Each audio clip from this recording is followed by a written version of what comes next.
hardly recognize you without your shaving cream. Look, I hope your dad realized that I was serious this morning when I congratulated him about his award. Yeah. I think he was just a little bit embarrassed. He doesn't really go in for things like that, you know. But I was really proud of him. And Jeff, too. Strange, though. They were out there saving all those lives. At the same time, Diana Carey was murdered. Are there any leads on that murder yet? I don't know. Joe was working on the investigation, though. Joe? Well, he must be busy between that and this stuff with Hutch. Yeah. Look, again, I hope that your father knew I was serious. I know the timing wasn't too good. I'm not really one of his favorite people. We talked about you after you were gone. Great. You serious? I don't think I want to know what was said. I wouldn't be so sure. So, how did your errands go? As a matter of fact, terrific. Really? Yes, things are moving along very well. Is Alex in? Yeah. Waiting to hear.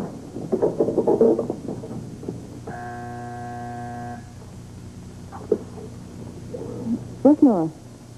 Luke has arrived. Oh, the Wanderer's finally come home. Yes, shall I send him in? Yes, please do. Let's go right on in. Thank you.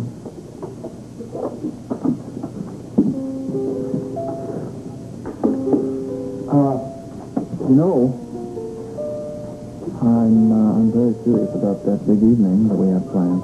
Dinner? Mm-hmm. It's going to be candlelight, champagne, the whole bit. Just don't forget about it. I have never really done a promise to you yet, have I? I'm ready. Whenever you are. Well, it just might be a little sooner than either one of us expected. I haven't forgotten about something else, too. What is that? You said that we had to talk. Yeah, we do. You want to tell me what's so important? As if you didn't know.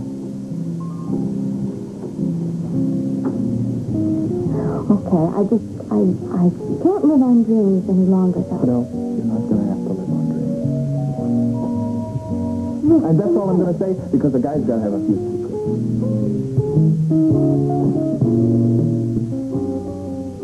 Robert, go off to the OC house on that, thank you.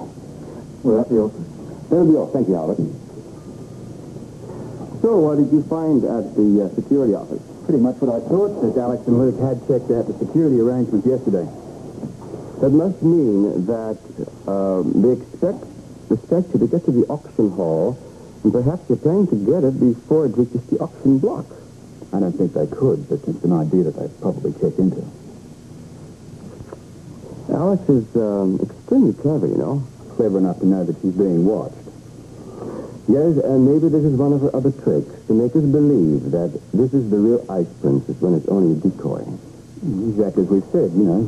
It could be a failure. Alex has to be one of the most devious women that I have known, and that is quite an accomplishment. I can see that you've worked with her before. Yes, I have a few times, and she has been totally unpredictable. Yes, with one change. The stakes have never been this high before.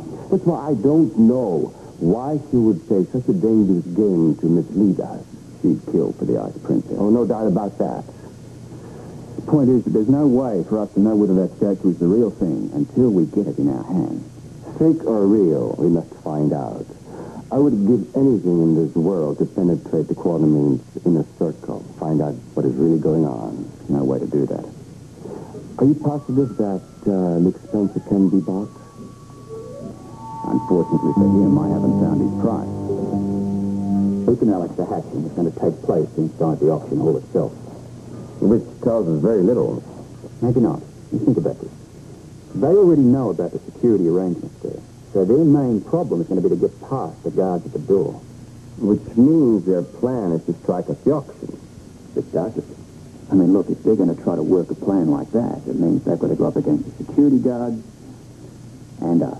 Not to mention the tension they'll create. I wonder. Just what?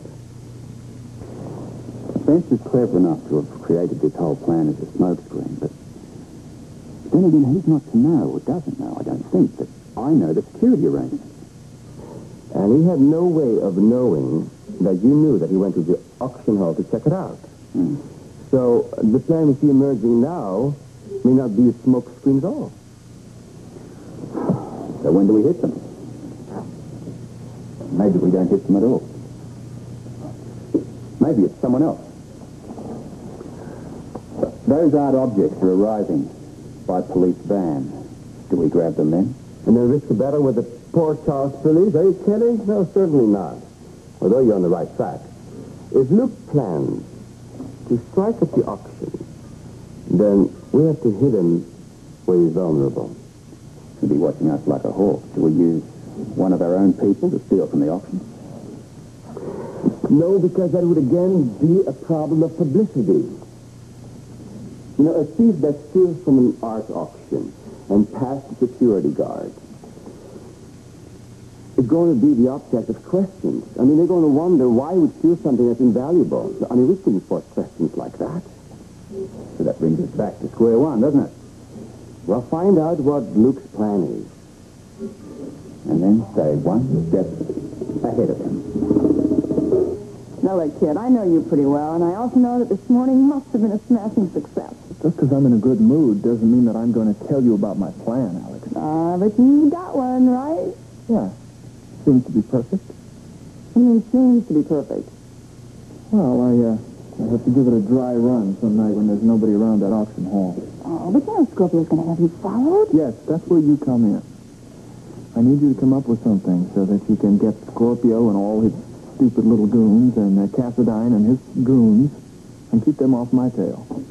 In other words, I've got to give him something to worry about. You got it. As a matter of fact, I have been thinking about hiring a couple of bodyguards to throw him off the track. Bodyguard. That might work. That's a good idea, and it's perfect timing. The thing is, you're going to have to leak the fact that you have bodyguards to Scorpio. Oh, yeah. In a way that'll make him think he's brilliant. Yeah, in a way, I think you're brilliant. Thank you, kid. I'll take that as a compliment. All right. Usually. Yes, Laura? Yes, you have a call from the security firm that's working with the auction? The security firm? Yes, they'd like to speak to either you or the auction manager. Yes, we'll take it. Put it through, please. Allow me. All right. Hello, Miss Quinterman? This is Luke Spencer. Oh, well, hello. This is Fred Cook from Security Services. What can I do for you, Mr. Cook? I just wanted you to know that I used you as a business reference today, and I hope there's no problem. Well, I don't think that there should be. We're very pleased. We're very pleased with what you've done for us so far. I just didn't want you to wonder what was going on if this man called. Yes, I appreciate your letting us know. Man said that he knows you anyway. An Australian chap. Well, yes, I guess that was his accent. How did you know? Robert Scorpio is a good friend of mine. We've always been close. He's interested in keeping his properties protected. Seemed like a nice fellow. Right, he's a real nice fellow, a real sweetheart. Thank you for calling, Mr. Cook. Well, the wolves are gathering. That's a shame. Yeah, but it doesn't matter because there's one thing I have in my pocket, and that's my plan, and they'll never know what it is, and neither will you.